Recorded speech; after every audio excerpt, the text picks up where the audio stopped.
السلام علیکم میرے بھائی اور بہنوں، میں آج آپ کے لیے ایک چھوٹی سی روحانی تسبیح لے کر آیا ہوں۔ یہ تسبیح آپ میرا خیال ہے سب جانتے ہوں گے کہ تسبیح کرنا، ذکر کرنا بہت ضروری ہے، اور کچھ ایسے ضروری کلمات ہوتے ہیں جن کی لگاتار تسبیح کرنے سے، ورد کرنے سے، دعا کرنے سے آپ کے تمام حاجات پورے ہوتے ہیں۔ یہ بھی ان میں سے ایک بہت ہی مجرب، بہت ہی کامیاب اور میرے استاد کی بتائی ہوئی تسبیح تھی، کیونکہ میں ان کے پاس جاتا ہوں ہر روز اور کچھ نہ کچھ لے کر آتا ہوں جو میں رات کو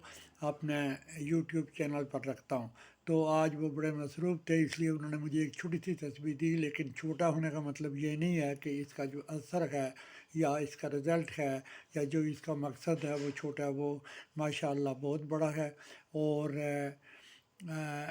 اس کو کرنے کی جو ترکیب وہ یہ ہے کہ آپ نے اس تسبیح کو، جو بھی تسبیح کرتے ہیں، سب سے پہلے یہ کوشش کریں کہ جب آپ نماز پڑھتے ہیں، اور خصوصاً چونکہ تسبیح اور دعائیں یا تو صبح کے وقت بہت زیادہ کی جاتی ہیں اور یا عشاء کی نماز کے بعد زیادہ کی جاتی ہیں، تو یہ تسبیح جو ہے وہ یوں تو آپ صبح بھی کر سکتے ہیں اور عشاء کی نماز کے بعد بھی کریں گے تو زیادہ مفید وقت ہے۔ آپ جب نماز پڑھ لیتے ہیں تو آپ مصلی پر بیٹھے ہوئے تو آپ یہ تسبیح پڑھیں اور اس کو ہر روز آپ کے معمولات میں اس کو شامل کر دیں۔ یہ آپ نے نماز عشاء کے بعد پڑھنے کا ہے۔ عظیمت یہ ہے، تک کتیشن و بحق یا لطیف ہو، تو صرف 100 دفعہ پڑھنے کی ہے، اور میرا خیال ہے 5 سے 6 منٹ 10 منٹ نہیں ہوں گے، اس سے پہلے آپ روزانہ پڑھ لیں گے۔ جب 2 4 دن کے بعد آپ کی زبان پر یہ ساری تسبیح آ جائے گی تو آپ کے پڑھنے کے لیے کافی ایزی ہو جائے گا۔ تو یہ نارملی 40 دن کا وظیفہ ہے، 40 دن کا۔ لیکن اگر میں آپ کے لیے سجیسٹ کروں گا کہ اگر آپ اس کو روزانہ 5 منٹ دے کر پڑھ لیا کریں گے تو یہ آپ کے لیے خصوصاً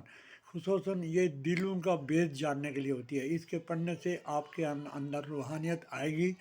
اس روحانیت کا جس کو کچھ لوگ تیسری آنکھ بھی بولتے ہیں۔ بہرحال روحانیت کا درجہ جب تھوڑا اوپر جائے گا، آپ کے اندر یہ روحانیت آ جائے گی، یہ طاقت آ جائے گی، اور پھر آپ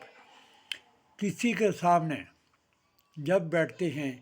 کوئی آپ کے سامنے آئے گا، کوئی آپ سے مخاطب ہے، تو آپ جب تھوڑا سا غور کریں گے، تسبیح 1 2 4 دفعہ پڑھیں گے اور اس کی طرف دیکھیں گے تو آٹومیٹکلی آپ کے دماغ میں کچھ اس قسم کے خیالات آ جائیں گے۔ آپ اپنا ایک چیز کا تعین کر دیں گے، ایک بات سمجھ کو آپ ریسیو کر لیں گے، اور وہی ایکچولی اس کا جو ہے نا رزلٹ ہے۔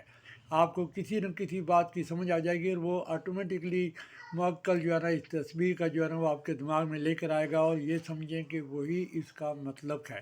اور یہ بہت ہی آسان ہے، بہت ہی اچھی ہے۔ اس کے لیے جو بہت ضروری پابندی یہ ہے کہ یہ بہت نیکوکار جتنا بھی یہ تیسری آنکھ کی نظر ہوتی ہے، کہ جتنا بھی کسی آدمی کے اندر یہ روحانیت آتی ہے کہ وہ کسی کے حالات دیکھ سکے، معلوم کر سکے، تو اس کو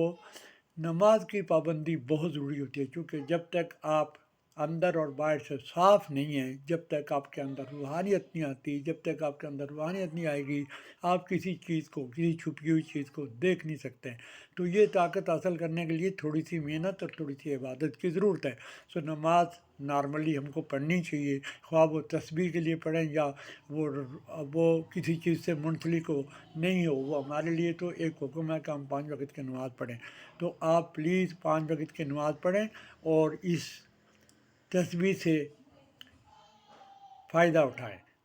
اور اگر اس کے بارے میں آپ کو مزید کچھ جانکاری آپ جاننا چاہتے ہیں تو آپ جو معلومات میرے پاس ہے وہ میں آپ تک دوبارہ جب آپ مجھے کال کریں گے یا میسیج بھیجیں گے یا واٹس ایپ پوچھیں گے تو میں آپ کے ساتھ شیئر کر سکتا ہوں۔ بہرحال یہ میرے استاد کی ریکمنڈیڈ ہے، انہوں نے مجھے بتایا کہ آپ اپنے ویورز تک اس کو پہنچا دیں، تو میں ان کے کہنے پر یہ پہنچا رہا ہوں۔ اگر کوئی غلطی آپ کو لگے تو آپ بھی مجھے اپنا بھائی سمجھ کے معاف کر دینا۔ اور ہاں، ایک بہت ہی ضروری بات جو میں آپ سے کرنا چاہتا ہوں وہ یہ ہے کہ پلیز، میرے بہت سارے ویورز بڑھتے جا رہے ہیں روزانہ، لیکن انفارچونیٹلی مجھے کوئی سبسکرائب نہیں کر رہا ہے، تو سبسکرائبر کی بڑی سخت ضرورت ہے۔ ایک مقصد کے تحت میں نے اس چینل کو کھولا ہے، کیونکہ آج کل تو آپ کو پتہ ہے کہ پاکستان میں بیشتر لوگ یہی کاروبار کرتے ہیں، بھلا ان کو کچھ آتا ہو یا نہیں آتا ہو۔ ایون ایسے لوگ بھی میں نے دیکھے جو نماز نہیں پڑھتے ہیں لیکن وہ عامل تو بن چکے ہیں، کیونکہ ان کے پاس بہت ساری کتابیں ہیں اور ان کو لکھنا پڑھنا بھی، کمپیوٹر بھی یوز کرنا آتا ہے اچھی طرح سے،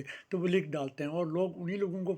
فالو کرتے ہیں جو ان کو مزے مزے کی چیزیں سامنے لا کے دکھاتے ہیں۔ لیکن ایک عامل بننے کے لیے ایک بڑے کریکٹر کی ضرورت ہوتی ہے۔ جب تک آپ کے اندر روحانیت نہیں ہے، جب تک آپ کے اعمال، خاص کر کے روحانی اعمال آپ کے کام نہیں کریں گے۔ ہاں، اگر کوئی دوسرے اعمال، سفلی اعمال یا کالا جادو اور یا کچھ موہنی اور بلا بلا بہت سارے جادو ہوتے ہیں، تو اگر وہ آپ کر رہے ہیں تو اس کے لیے بھی ایک معلومات اور نالج چاہیے، ادروائز کوئی کچھ نہیں کر سکتا ہے۔ بہرحال میں آپ سے دوبارہ اپنے چینل کو سبسکرائب کرنے کی سب سے فرصت اولین میں ریکویسٹ کرتا ہوں۔ بہت بہت شکریہ، بہت بہت شکریہ، تھینک یو ویری مچ۔